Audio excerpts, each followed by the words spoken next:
Minsan bagyo dala-dala nito, ngunit kailanman hindi ako matatakot. Pagka ang mata ng Diyos ay nakatuon sa taong matuwid, at ang kanilang mga panalangin ay tiyak niyang inidinig.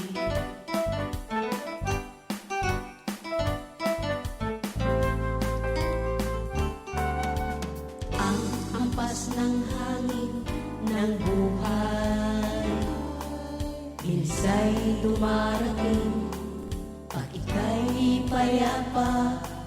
Minsan bagyo dala-dala nito, ngunit kailanman hindi ako matatakot.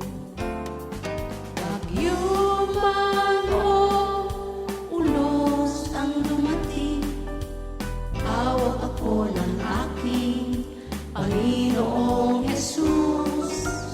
Di ako bibitin, sa Kanya di ako bibitin. Bagyo man o ulos ang dumating, hawak ako ng aking Panginoong Jesus. Di ako bibitin, sa Kanya di ako bibitin. Pagkat kaya niya itong pahupain, pagkat kaya niya itong